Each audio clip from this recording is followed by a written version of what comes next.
నమస్తే, this is Chakri. ఈరోజు మనతో పాటు ఉన్నారు పరిచయం అవసరం లేని అతిథి ఆర్జీవి. ఆయన తాజా సినిమా డేంజరస్ అలియాస్ మా ఇష్టం ప్రస్తుతం వివాదాల్లో ఉంది. ఇది ఒక లెస్బియనిజంని బేస్ చేసుకుని వస్తున్నటువంటి సినిమా. అయినా ఆయన సినిమాలు కానీ ఆయన కానీ వివాదాల్లో లేకపోతే ఆశ్చర్యపోవాలి.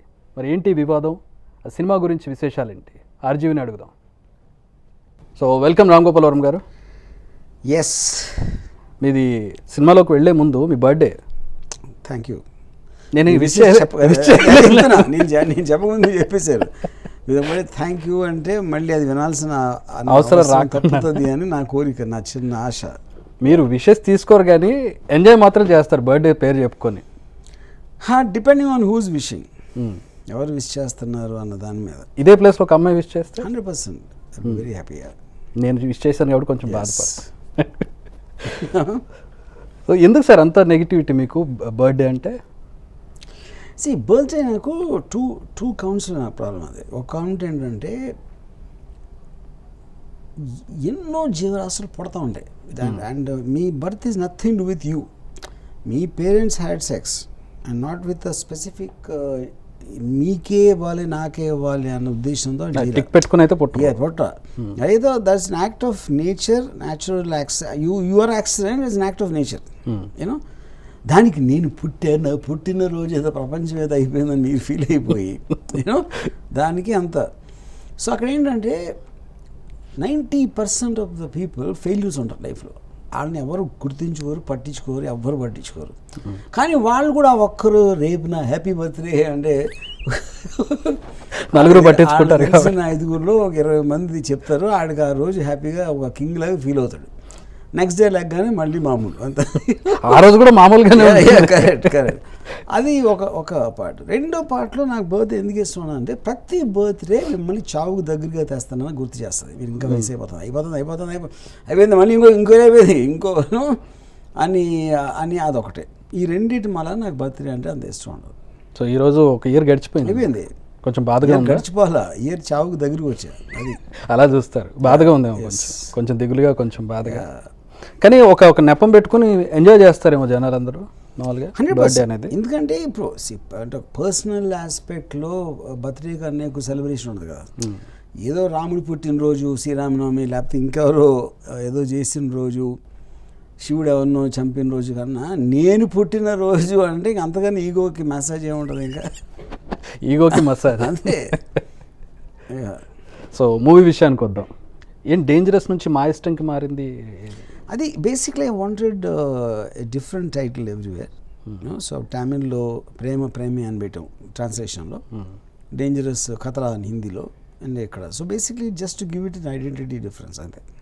సో ఎల్జీబీటీని అడ్రస్ చేస్తూ తీస్తున్నారు సినిమా. ఏంటి ఎల్జీబీటీని అడ్రస్ అనేది తప్పు. అది ఎందుకంటే ద పాయింట్ ఎల్జీబీటీని అడ్రస్ చేయడం అంటే అసలు లెస్బియన్స్ ఎందుకు అవుతారు, అవ్వకూడదా, సమాజానికి ఎంత కరెక్టు అనేది డిబేట్ చేయటం అనేది ఒక పాయింట్. అది ఎప్పటి నుంచో ఉంది, ఆ డిబేట్ అనేది ఉంది. దానికి సంబంధించిన ఫైర్ అనే సినిమా 95లో వచ్చింది ఒకటి, and various other films also came leather. నేనేంటంటే 2018లో రిపీల్ చేసిన తర్వాత, ఏంటి రిపీల్ అంటే అర్థం, వాళ్ళు మనం ఒకటే, హెట్రోసెక్షువల్స్కి దీనికి తేడా లేదు, అది వాళ్ళ ఫీలింగు మన ఫీలింగు, వాళ్ళది సేమ్ రెస్పెక్ట్తో చూడాలి, తప్పుగా చూడకూడదు అనేది పాయింట్ అక్కడ. సో ఎప్పుడైతే వాళ్ళు జనరల్ సొసైటీలో యాక్సెప్టెడ్ పీపుల్ అయిపోయారు అనుకుంటే, అప్పుడు నేనేం చేశాను, ఒక మామూలు కమర్షియల్ ఫార్ములా సినిమా తీసుకుని హీరోయిన్ బదులు ఇద్దరు హీరోయిన్ పెట్టాను. వాళ్ళు ఎందుకు లెస్బియన్ అవ్వాల్సిన అవసరం ఉందా లేదా అసలు డిబేట్లోకి వెళ్ళదు నేను. అదే ఇష్యూ వాళ్ళు లెస్బియన్స్ అవ్వటం కాదు, ద స్టోరీలో they happen to be lesbians అంతే.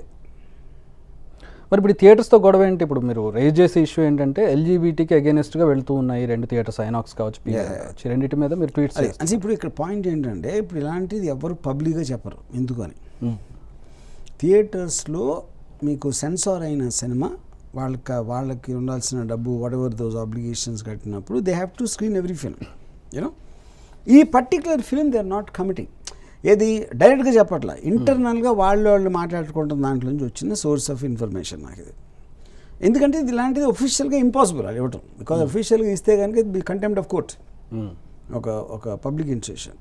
అట్ ద సేమ్ టైం ఆ థియేటర్కి రైట్ ఉంటుంది. ఏ సినిమా ఇయ్యాలో వద్దా, రైట్ ఆఫ్ అడ్మిషన్ రిజర్వ్ అని మీకు హోటల్స్లో అట్లా చూస్తారు కదా, సేమ్ థింగ్. అందుకని నేను ఎల్జిబిటీ కమ్యూనిటీకి అగేన్స్ట్, ఎందుకంటే వాళ్ళ సినిమా చూడాలి, వాళ్ళ సినిమా ఏంటో తెలియదు, కేవలం వాళ్ళకి తెలిసింది ఏంటి, లెస్బియన్ థీమ్ ఉందని. అప్పుడు లెస్బియన్ అనేది it is anti lesbian feeling ఇది అనేది నేను ట్వీట్ చేసిన రీజన్ అది. But the film is not about lesbians. వాళ్ళిద్దరూ లెస్బియన్స్ అంతే. It is not about lesbians. Is not about lesbians. ఒక స్టోరీ నడుస్తూ ఉంటుంది, ఇద్దరు లెస్బియన్స్. ఇప్పుడు అనగానే ఒక సినిమా ఉందనుకోండి, దాంట్లో ఇద్దరు అమ్మాయి కూడా ఉండొచ్చు, అబ్బాయి అమ్మాయి ఉండొచ్చు, ఇద్దరు అబ్బాయిలు కూడా ఉండొచ్చు, స్టోరీ మారిపోతుంది మీకు. Biggest example RRR. ఇప్పుడు RRRలో రామ్ చరణ్ తారక్ బాడీ లాంగ్వేజ్, నడుము మీద నడుము పట్టుకుని డాన్సులు చేసేయటం కానీ, వాళ్ళు కౌలు చేసుకుని ఆల్మోస్ట్ నువ్వు లేక నేను లేను లాంటి రిలేషన్షిప్ వచ్చిందంటే వీళ్ళిద్దరితో అబ్సల్యూట్లీ. ఎందుకంటే మీరు చూడండి, దాంట్లో RRRలో ఒక్క చాట్ లిప్లో ఉంటే అది గే ఫిల్మ్. అది నేను తప్పట్లా, నేను గేస్ని తప్పట్లేదు. ఎందుకంటే మీకు relationship between two persons, the differentiation is only the sex, లేకపోతే ఫ్రెండ్స్. సెక్స్ ఎప్పుడైతే వచ్చిందో అప్పుడు మీకు అది డిఫైన్ చేస్తుంది. మీకు సెక్స్లో 2 పార్ట్స్ ఉన్నాయి. ఒకటేమో రీప్రొడక్షన్ ఆస్పెక్ట్, కోపులేషన్ జరిగినప్పుడు రీప్రొడక్షన్ అయ్యి కంటిన్యూడ్ ఎగ్జిస్టెన్స్ ఆఫ్ స్పీసీస్ అవుతుంది, కాబట్టి that is the natural requirement of nature, you know. కానీ సెక్స్ ఆల్సో గివ్స్ ప్లెజర్. అప్పుడు ఊరికనే చేయరు కాబట్టి సెక్షువల్ ప్లెజర్ ఇన్సెంటివ్ వచ్చినప్పుడు వాళ్ళకి మోటివేషన్ ఉంటుంది చేయడానికి, which is the reason nature of God gave the biscuit వేసినట్టు ఇచ్చాడు అది సెక్స్ ప్లెజర్, యూనో. సో ఇప్పుడు అది డిఫరెంట్, రిప్రొడక్షన్ డిఫరెంట్. ఎవరు కూడా సెక్స్ చేసుకున్నప్పుడు రిప్రొడక్షన్ కోసం చేయడాడు. That will be one possible aspect. అది most of the time that will be the last priority, you know. So ఆ పర్టిక్యులర్ దాంట్లో సెక్షువల్ ప్లెజర్ అనేది for some reason on whatever how they are wired by nature, ఒకసారి man రావచ్చు, ఒక్కొక్కసారి ఉమెన్కి రావచ్చు, whatever. But that also is a natural feeling, you should not separate it అనేది పాయింట్ అక్కడ. ఇక్కడ సెన్సార్కి వెళ్ళింది, వాళ్ళకేం అభ్యంతరం లేదు. అసలు ఎన్ని కట్స్ పడ్డాయి సెన్సార్లో? ఏం పడలేదు, అసలు కట్స్ పడలేదు. సో సెన్సార్కి అభ్యంతరం, విజువల్ కట్ లేదు, అసలు సెన్సార్కి అభ్యంతరం లేదు, ఏం లేదు. సుప్రీంకోర్టు కూడా సెక్షన్ తీసేసుకోవచ్చు. సో ఏంటంటే ఇంకా ట్యాబులో ఉన్నారనుకోవాలా సొసైటీ కానీ, లేదంటే సో కాల్డ్ 100%. ఇప్పుడు చాలామంది నాకు మెసేజ్లు పెడుతున్నారు, లేకపోతే తెలుగులో రిలీజ్ చేస్తున్నారు, రామ్ సత్యనారాయణకి పెడుతున్నారు, you know. So the point is anything which is sexual tones ఉన్నప్పుడు కాన్స్టెంట్గా ఎవరో ఒకరికి ఎక్కడో ఒకటి ఏదో ఒక ప్రాబ్లం ఉంటుంది. ఈవెన్ స్ట్రైట్ సెక్స్ రిలేషన్షిప్ ఉంటుంది, ఫర్గెట్ అబౌట్ దిస్, యూనో. మరి చిన్న బట్టలు వేసుకుంటుంది, లేకపోతే అది ఏవో చెప్తూ ఉంటారు కదా. సెక్షువాలిటీ అనేది one of the biggest taboos in society. So ఇక్కడ ఏంటి ఇప్పుడు మీ సినిమా మీద ఎఫెక్ట్ పడుతుందా? ఈ ట్వీట్లు చేస్తున్నారు దీని మీద? See I'm expressing my opinion. Effect అనేది see for the size of this film ఇది ఏంటి అనేది అసలు పాయింటే కదా. సో ఈ మూవీ విషయానికి వచ్చినట్లయితే ఈ వేరియస్ రీజియన్స్లో రిలీజ్ చేస్తున్నాడు. కోల్కతా వెళ్ళారు, Bengali, Tamil. Pan India movie అనుకోవాలా దీన్ని, లేదా subject? First of all pan India pan India movie అనేది ఇట్స్ లేబుల్ అండి, దానికి మీనింగ్లెస్ వర్డ్ అది. ఎందుకంటే అదే అడగబోతున్నా, అసలు దాని డెఫినేషన్ ఏంటని అడుగుదాం. 95లో కూడా మీకు శంకర్ సినిమాలు వచ్చినాయి. ఫస్ట్ ఇండియన్ కాదలని అన్ని అక్కడ రిలీజ్ చేసి అన్ని భాషల్లో, తెలుగు, హిందీ అన్ని చోట్ల చేశారు. Any film which can be shown anywhere or which the producer decide to show anywhere can be called that. కానీ ఇది మన ఏమంటారు దాన్ని, I don't know what to call it. ఇప్పుడు అమెరికన్ ఫిల్మ్స్ వరల్డ్ అంతా రిలీజ్ అవుతాయి కదా, వాళ్ళు పాన్ వరల్డ్ ఫిల్మ్ అని ఎప్పుడైనా అన్నారా? అది ఎందుకు? ఇప్పుడు అమెరికన్ ఫిలిం భీమవరంలో ఆడుతుందా లేకపోతే పాలకోల్లో ఆడుతుందా అనేది పాయింట్ కాదు అసలు. ఎక్కడ ఆడియన్స్ ఉంటే అక్కడ రిలీజ్ చేస్తారు అనేది strategic decision of the country. So what you call it? ఇప్పుడు ఇంగ్లీష్ అనేది చాలామందికి అర్థం అవ్వదు, కానీ వాళ్ళు చేస్తున్నారు కదా. So the point is a film ఒక సబ్జెక్ట్, అది కేవలం ఏమంటారు దాన్ని, మీకు ఒక అవైలబిలిటీ ఆస్కారం ఉన్నప్పుడు if you feel you can release it anywhere where peoples. ఇప్పుడు for example narcos OTT platforms 59 లాంగ్వేజ్లో డబ్ చేశారు. అది నార్కోస్ స్పానిష్లో తీసింది.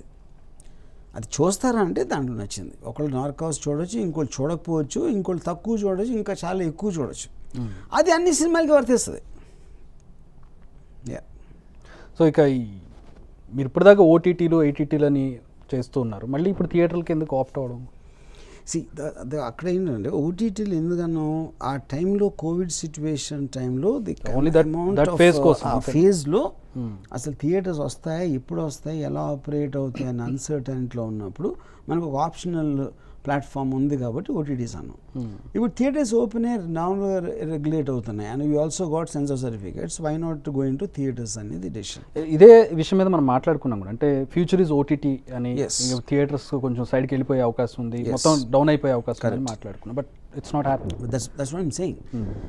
ఎవ్రీ టైమ్ ఇప్పుడు సోక్రటీస్ ఏమన్నాడంటే the only thing I know is nothing, I know nothing అన్నాడు. యూనో సో ఇప్పుడేంటి, for example I think Kashmir Files is a watershed moment in history of cinema. And almost a blockbuster and a big budget 300-400 crore సినిమాలు పెద్ద stars visual effects ఈ grandeur లేకపోతే థియేటర్స్కి రారు అని fix అయిపోయిన టైంలో వచ్చింది కశ్మీర్ ఫైల్స్. యూనో సో అక్కడ దాంట్లో ఒక డార్క్ డ్రామా, స్టార్స్ లేరు, లో బడ్జెట్ ఫిల్మ్, దానికి కూడా ఎంతమంది వచ్చారు అంటే obviously the calculations are wrong. So మీ థియేట్రికల్ రిలీజ్ అనేది ఓటీటీలో ఉన్న ఓన్లీ అడ్వాంటేజ్ మీకు పబ్లిసిటీ కాస్ట్ తక్కువ అవుతుంది first. You know so and the facility of watching the film at your home, maybe some kind of subject matter ఒక్కొక్కసారి మీరు గ్రూప్లో కూర్చొని చూడటం కన్నా you might like to watch it on 1-to-1 level. So advantage ఎలాగో ఉంటాయి, ఇప్పటికే ఉన్నాయి, not that. But more than RRR, Kashmir Files is the game changer which proved that theatres are not just about... మీరు observe చేసింది ఏంటి sir Kashmir files గురించి? ఇన్నిసార్లు మీరు ఇన్ని సందర్భాల్లో మాట్లాడారు. కశ్మీర్ ఫైల్స్ అక్కడ it is broken all norms. అంటే ఒక సినిమా అనేది ఎలా తీయాలి, ఎందుకు తీయాలి, ఎలా చేస్తే కనుక దానికి ఒక కమర్షియల్ పిచ్ చేయొచ్చు అని ప్రతి రూల్ బ్రేక్ చేసింది అది. యూనో ఒకటి, it does not have any crowd pullers names, faces. It is not really a genre film. ఇప్పుడు ఆ రోజుల్లో నేను సత్య తీసినప్పుడు కొత్త వాళ్ళతో it is still following a commercial format. అది ఒక హీరో, ఒక హీరోయిన్, ఒక విలను, సత్య గాని శివ గాని, correct, the way of presenting మారింది. లేదు అసలు కశ్మీర్ ఫైల్స్ అసలు ఫార్మే లేదు దానికి. అవును, it is slow moving film, it will take its own time. And అలాంటి ఫిలిం ఒక ఆస్కార్ అవార్డు వచ్చిందా, లేకపోతే ఏదో ఫెస్టివల్లో ఎక్స్పెక్ట్ చేశారా, లేకపోతే మార్నింగ్ షోలో ఎక్కడో బాగా ఆడింది, అలాంటి ఎక్స్పెక్ట్ చేస్తాం. కానీ you won't expected to do such business.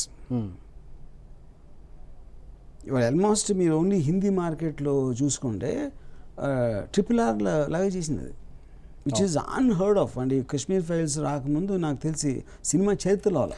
Reasons మీరు ఏమన్నా చూసారు దాంట్లో? I'm not sure. ఎందుకంటే రీజన్స్ నేను definitely I don't agree with that. ఆ హిందుత్వ లేకపోతే బీజేపీ వాళ్ళు సపోర్ట్ చేశారు, I think is all non sense. ఎందుకంటే చెన్నైలో యాంటీ బీజేపీ ఉన్న చోట అక్కడ 3 థియేటర్లు రిలీజ్ అయ్యి 25 థియేటర్స్ అయింది వీకెండ్లోకి, సెకండ్ వీక్లోకి. You know so I don't believe all that is nonsense. 20 years, 18 years old, they felt emotional watching the film. అలానే ఎమోషనల్ ఫిలిం తీస్తే ఆడుతుంది అంటే ఆడుతుందని తెలియదు, అది తెలియదు మనకి. You know but what it will do, whether వేరే సినిమా ఆడుతుందా లేదా అని పక్కన పెడితే, what it will do is ఆ కైండ్ ఆఫ్ కాస్ట్ ఎఫర్ట్ చేసే ప్రొడ్యూసర్స్, డైరెక్టర్స్ చాలామంది ఉంటారు, 100,000. వాళ్ళందరూ కశ్మీర్ ఫైల్స్ని లాంటి సినిమా తీయడానికి ట్రై చేస్తారు. RRR ఎవరు ట్రై చేయడు, ఎందుకంటే RRR ఇస్ టూ బిగ్, చాలా పెద్ద, too expensive, budget, you can do it. అవును. సో ఇప్పుడు ఈ మేకింగ్ కానీ, మోడస్ ఆపరెండి కానీ, ఆయన కేసు కానీ, ఇప్పుడు కాశ్మీర్ ఫైల్స్ కేసు మీ మేకింగ్ మీద ఏమైనా ప్రభావం చూపించే అవకాశం ఉందా?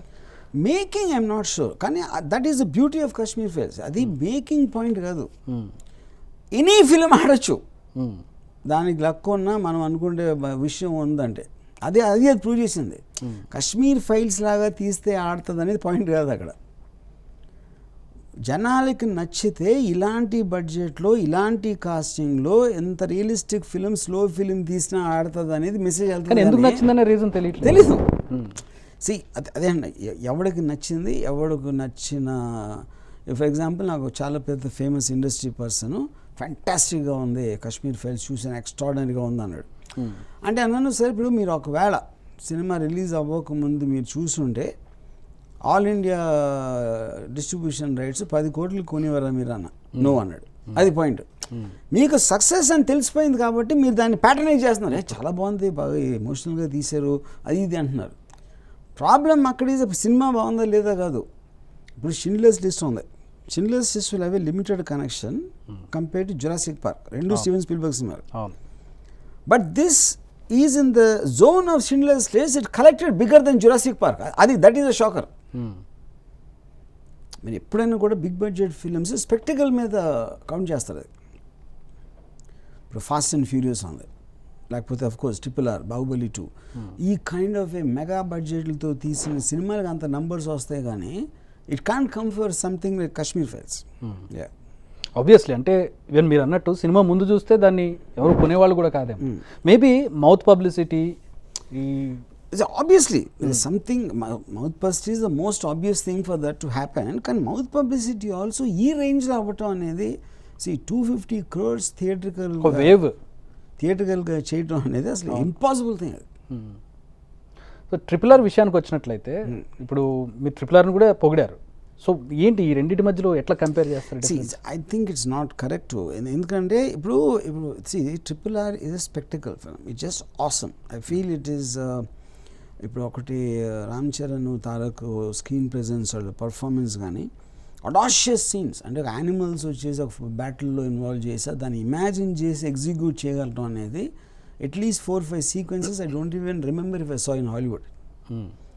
నేను వీళ్ళిద్దరి మధ్యన ఫైట్ నేను విన్నప్పుడు ఈ బ్యాట్మ్యాన్ సూపర్మ్యాన్ టైప్లో ఏదో ఉంటుంది అనుకున్నా, but I like it better than that. It look more realistic than that fight because to bring in the emotions of the characters of the thing, you know.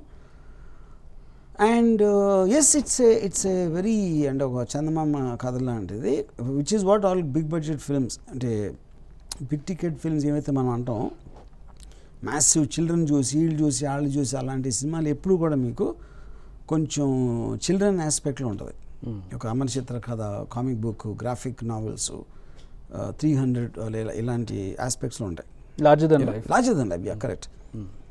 Highly dramatic, larger than life, and character నడిస్తే చప్పట్లు కొట్టేసి ఏళ్ళు వేసి లేకపోతే చొక్కాలు చింపేసుకుని ఇలాంటి emotion buildup చేస్తుంది cinema like RRR. ఇదేమో సైలెంట్గా చూస్తున్నారు కాశ్మీర్ ఫైల్స్, అస్సలు మాట్లాడకుండా, అక్కడ ఒక చిన్న చిరునవ్వు లేకుండా, అలా morose kind of a photography డార్క్నెస్లో అలా వెళ్తుంది. నేను ఎప్పుడు అంటే 3 గంటల సినిమా నియర్లీ, ఆ 3 గంటల అది ఎలా చూస్తున్నారు స్క్రీన్లో ఏమవ్వట్ల. So this is the exact opposite end of RRR. Every aspect. RRRలో మీరు ఒక్కసారి కళ్ళు రెప్పేస్తే మిస్ అయిపోతున్నాం అనే అంత విజువల్ గ్రాండియర్ ఉండి కట్ చేస్తే ఇది బడ్జెట్ విషయంలో కానీ విజువల్ విషయంలో. అవును. సో బాలీవుడ్ విషయానికి వచ్చినట్లయితే అందరినీ అడుగుతూ ఉన్నాను, RRR కానివ్వండి, పుష్ప కానివ్వండి, ఇంతకుముందు ఒకప్పుడు మలయాళం సినిమా అనేది ఒక ఇది క్రియేట్ చేస్తూ ఉండేది. అంటే మలయాళం సినిమా గొప్పగా ఉంటుంది, మంచి స్టోరీస్ వస్తూ ఉంటాయి అని చెప్పి ఒక రకమైనటువంటి క్రేజ్ ఉండేది. అది ఇప్పుడు తెలుగు సినిమా క్రియేట్ చేస్తుంది. ఇంతకు ముందు కూడా తెలుగు సినిమాలు వెళ్ళినాయి బాలీవుడ్లోకి, కానీ ఇప్పుడే ఎందుకు ఇంత బాలీవుడ్ మీద ప్రభావం చూపిస్తోంది? What's your observation? That is one is because of the unexpected huge numbers of Bahubali. Just numbers అంతేనా? అంతే, of course, only numbers. మీకు ఇది అవార్డ్స్ వచ్చేసి ఏదో ఆస్కర్కి వెళ్ళిపోయింది మలయాళం సినిమా అని వింటాం కదా ఒక్కొక్కసారి, లేకపోతే ఏదో మా మరాఠీ ఫిలిం ఆస్కర్కి వెళ్ళింది అని వింటాం కదా. That is not the point. అదేదో బాగుందంటారు. Numbers are different because numbers control the industry. Exhibition sector, distribution sector, total industry ఏదైతే మనీ ఫ్లో ఏదో ఉందో దానిని వచ్చి ఒక తెలుగు సినిమా, ఒక Tamil cinema, Kannada cinema like KGF వచ్చి డిస్టర్బ్ చేసిందంటే it's a major dent. And then on top of that it's a dub film. Regional language dub film is doing more than the big budget films of Hindi. అంటే of course that never happened till Baahubali came. కానీ ఒక బాహుబలి దాని తర్వాత పుష్ప కూడా చేసింది. నేను ఎందుకు చెప్తున్నా, టిల్ బాహుబలి కేమ్ అన్న. బాహుబలి తర్వాత KGF తర్వాత Pushpa, now RRR are whatever you know. So ఇప్పుడేంటి ద ఫైనల్ పాయింట్ ఎక్కడ వెళ్ళి అవుతుంది? ఇది వాళ్ళు చేయలేరు.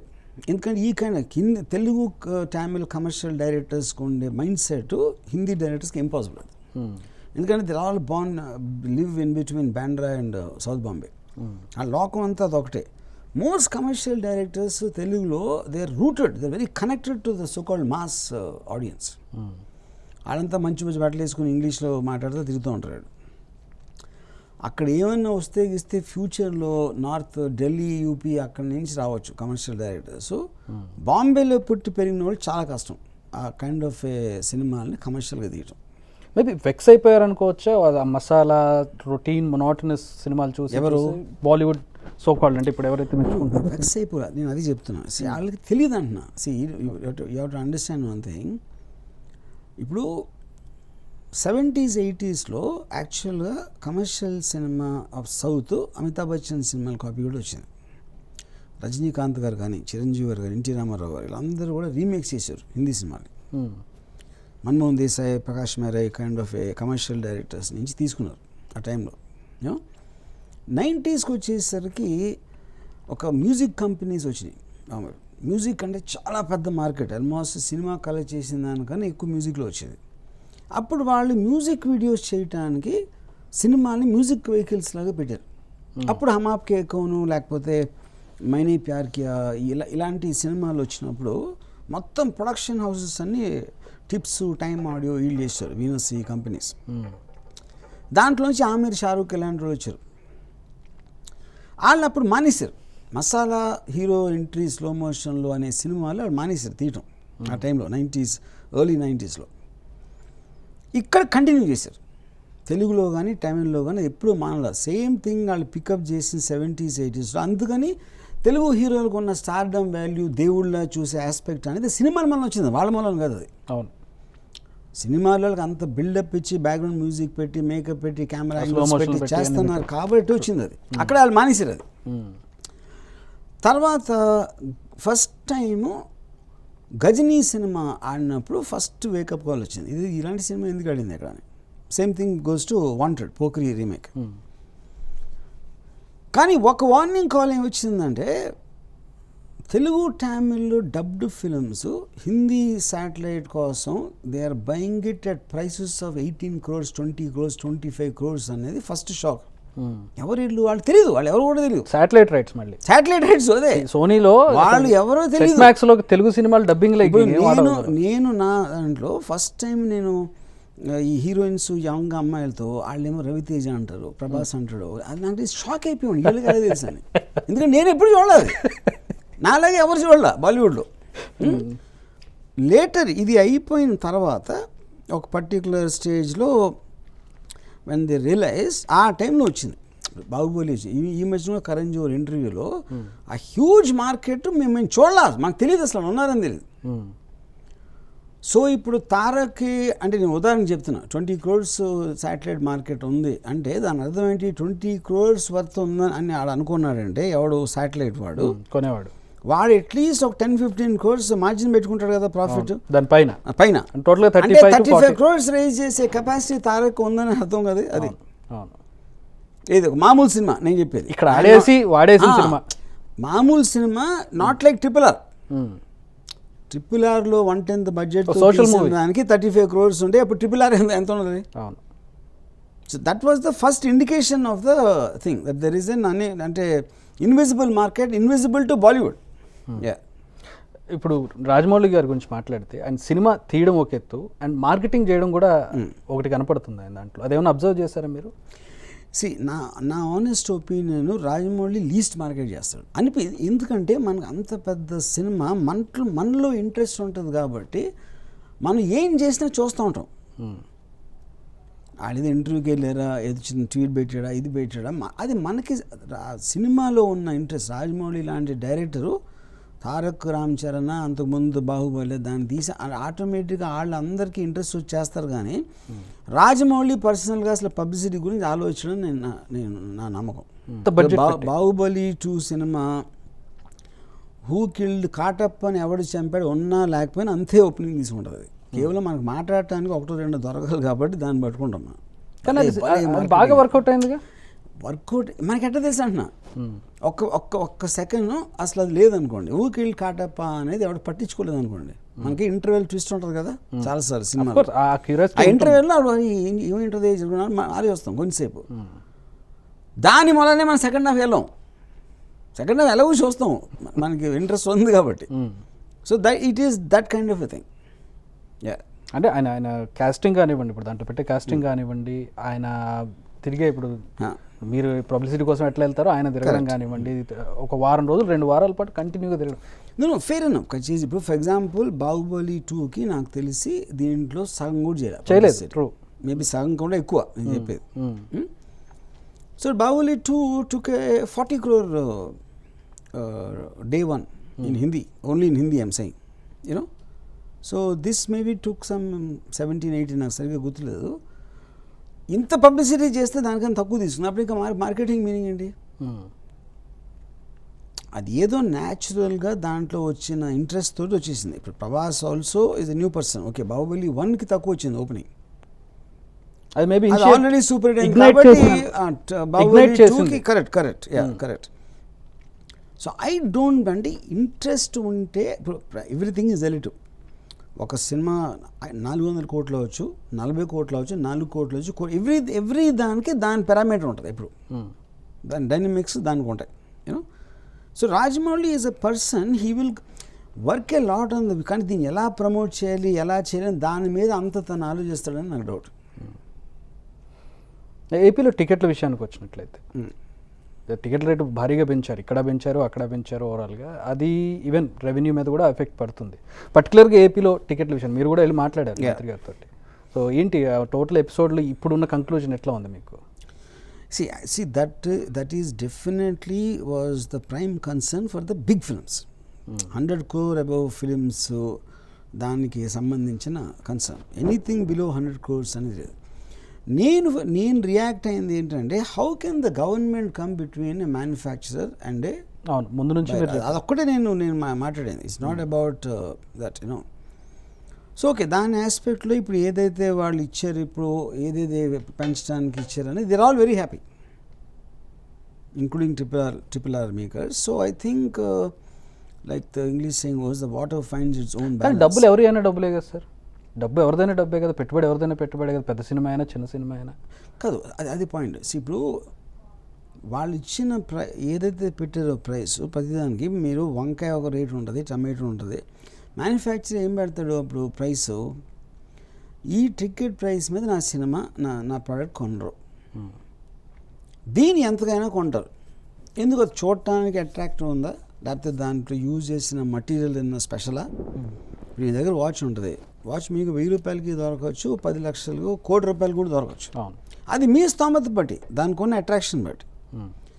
అప్పుడు మీరు 1 కోటి రూపాయలు ఉన్న వాచ్ అదే ప్రైస్ ఉండి మీరు 10,000 వాచ్ కూడా ఈ రెండింటికి ఒకే ప్రైస్ పెట్టలేరు కదా. సో అప్పుడు ట్రిపుల్ ఆర్కి పెట్టిన ప్రైసు ఏదైతే ఫిక్స్ చేశారో అది ట్రిపుల్ ఆర్కే వర్కౌట్ అయినప్పుడు దానికన్నా కింద అన్నిటికీ వర్కౌట్ అవుతుంది. యాక్చువల్లీ దీనికి ఎక్కువ అవుతుంది అది. కానీ ఈ లాజిక్ని మీరు వెళ్ళినప్పుడు వాళ్ళు చెప్పిన వేరే లాజిక్ అది, అంటే ప్రజల్ని లూట్ చేస్తున్నారని, వాళ్ళ దగ్గర అంత స్తోమత లేదని, ఎంటర్టైన్మెంట్గా చూడాలని, సో కాల్డ్ కొన్ని reasons. Correct. But that I definitely don't agree with and the context. So ఇప్పుడు గవర్నమెంట్ మళ్ళీ ఎందుకు మార్చుకుందంటే, మరి పేదవాళ్ళు ఇప్పుడు పేదవాళ్ళు కాదా, మధ్యలో పెట్టిన స్కీమ్స్ వల్ల మళ్ళీ రిచ్ అయిపోయారని నాకు తెలియదు. I don't know the exact reasons. But since I'm not a politician and I don't have political views, I don't want to even question that. కొంతమంది ఏం చెప్తారంటే, పవన్ కళ్యాణ్ సినిమాలు రిలీజ్ అయినప్పుడు ఆ ఎఫెక్ట్ పెడుతూ ఉన్నారు, అవి అయిపోయినాయి కాబట్టి భీమ్లా నాయక్ సినిమా ఇదంతా అయిపోయింది. I don't agree with that, because first ఏం డిఫరెన్స్ పడుతుంది ఫైనల్గా? ఓకే, పవన్ కళ్యాణ్ సినిమాకి ఈ టికెట్ రేట్లు మనం రావాల్సిన దానికన్నా కొంచెం తక్కువ వచ్చింది అనుకోండి, దాని వలన పవన్ కళ్యాణ్ స్టార్డం ఎక్కడికి వెళ్ళదు, అక్కడే ఉంటుంది. ఎందుకంటే రేపు పొద్దున్న టికెట్ ప్రైసులు పెరిగినాయి కాబట్టి అది తెలుసు, డిస్ట్రిబ్యూటర్లు తెలుసు కదా, దీనికి ఉన్న కెపాసిటీ ఎంత ఉంటే ఈ రేట్లు మనం మనకి ఇంతే వచ్చింది. ఎప్పుడైతే రేట్లు పెంచారో నెక్స్ట్ పవన్ కళ్యాణ్ సినిమా మళ్ళీ మార్చారు కదా, నెక్స్ట్ పవన్ కళ్యాణ్ సినిమా will sell for much higher prices because the ticket rates increased. So how does it serve purpose? అంటే ఆయన ఇబ్బంది పెట్టడానికి పర్టికులర్గా ఆ టైంలోనే పెట్టారు అనేది. అంటే ఇబ్బంది పెట్టాలంటే అది కన్సిస్టెంట్గా ఉండాలి కదా అంటున్నాను.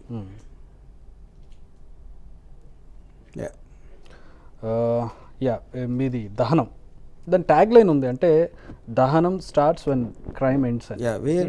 Violence ends. What does that mean? అంటే ఇంతకు ముందు చూసిన మీరు ఎన్ని సినిమాలు చూసారో వైలెన్స్ దానికన్నా ఎక్కువ ఉంటుంది దీంట్లో అని చెప్పడం. ఓకే, ఫస్ట్ వెబ్ సిరీస్ అనుకుంటా కదా మీది? స్టార్టింగ్ చూసారా? చూసాను. సో ఏంటి దాంట్లో అంటే రీజనల్ రాయలసీమను బేస్ చేసుకుని there is some aspects of some known characters but the eye tracks ఉంటాయి. it is not like అంటే ఫీచర్ ఫిల్మ్కి వెబ్ సిరీస్కి ఉన్న ఎక్స్ట్రాడినరీ అడ్వాంటేజ్ అది, because you can explore the characters and the incidents with longer time which you can't do it in డీటెయిల్డ్గా వెళ్ళొచ్చు. yes. So next Upendra గారితో movie Upendra గారితో movie are వస్తుంది.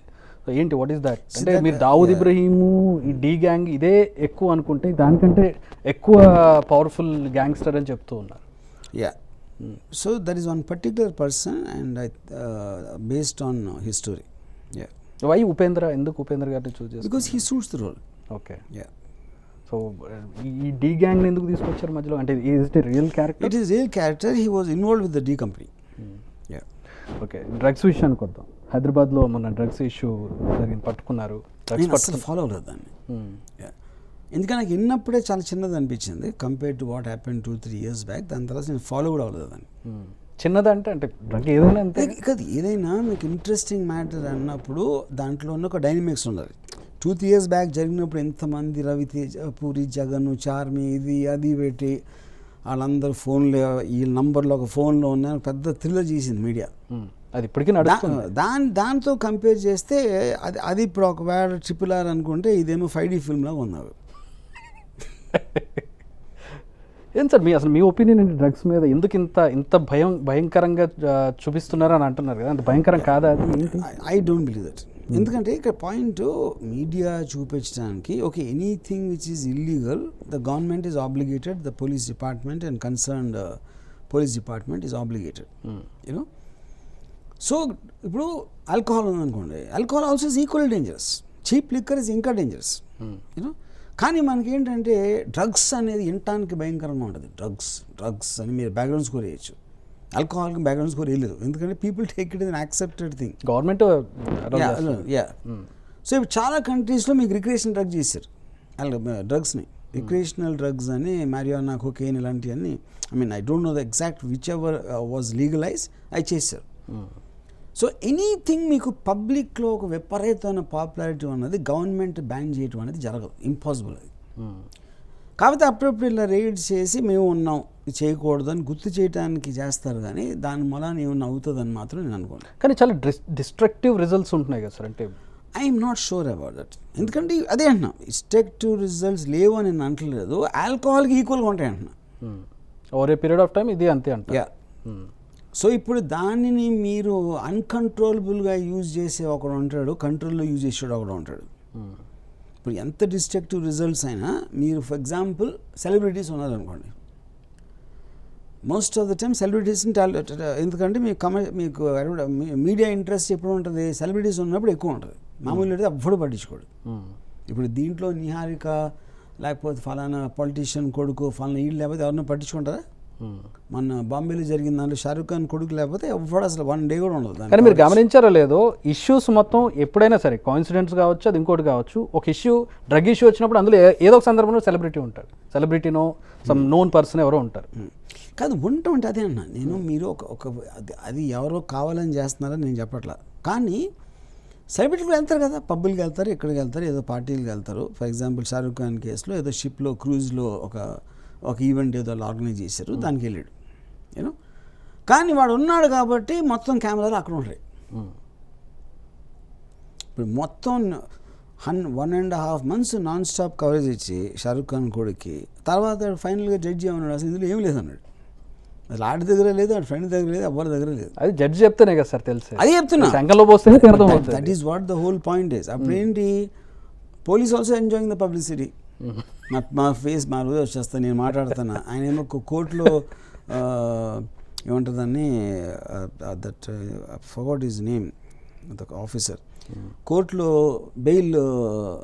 Bail నిరాకరిస్తే సత్యమేమి జయతే అంటాడు ఆయన. ఎందుకంటే కెమెరా పెడితే అందరు స్టార్స్ అయిపోతారు, that's the problem. Media camera ఉందంటే స్టారే. అది ఎవడైనా ఉండి, పోలీస్ ఎవడు అవ్వచ్చు, విట్నెస్ అవ్వచ్చు, దారిపోయే దాని అవ్వచ్చు, ఎవ్రీబడి ఇస్ స్టార్. అసలు ఈ సినిమా ఇండస్ట్రీ వాళ్ళు ఎందుకు తీసుకుంటారు సార్ డ్రగ్స్? అంటే మీ దగ్గర చూస్తున్నారు, చాలా డార్క్ ఏరియా చూస్తున్నారు. ఎవరు డ్రగ్ తీసుకున్నా ఒకే దానికి, సినిమా వాళ్ళు కాదు, everybody in the wake of thing, youngsters వాళ్ళు తీసుకుంటారు. You know they feel a high, they enjoy the high. ఎవడు ఆల్కహాల్ ఎందుకు తాగుతున్నాడు? ఆల్కహాల్ కూడా హై ఇస్తుందిగా. అదే అంటున్నా, exactly for same reason. Lot of them believe alcohol is more dangerous than drugs. Okay, I don't know the truth of it, but the point is, so నేను రోజు vodka తాగుతాను. నాకు చాలామంది చెప్తారు వోడ్కా మానేసి యూ షుడ్ టేక్ డ్రగ్స్ అని, ఎందుకంటే that is less harmful అని చెప్తారు వాళ్ళు. I don't no if it's the truth. నేను ఎందుకు తీసుకోను తప్పు అని కాదు, నాకు అసలు పడదు ఎప్పుడు. For some reason I didn't like the feeling of a drug. ఎప్పుడైనా ట్రై చేశారా? ట్రై చేసాను, చాలాసార్లు ట్రై. ఏ వెరైటీ ట్రై? 3-4 ఏదో నాకు పేర్లు తెలియదు, బట్ ఐ ట్రైడ్ ఎవ్రీథింగ్. ఏమైనా రియాక్షన్ వచ్చింది? రాలేదు, అందుకనే వదిలేసాను. ఏం రాలేదు, వోడ్కా ఎక్కువ ఎక్కించింది. Okay, so thank you very much Rajamouli. Thank you very much Varma garu. I wish you all the best. Next cinema dangerous కావచ్చు, వెబ్ సిరీస్ కావచ్చు, అని సక్సెస్ అవ్వాలని కోరుకుంటున్నాను. Thank you very much. Thanks for your time.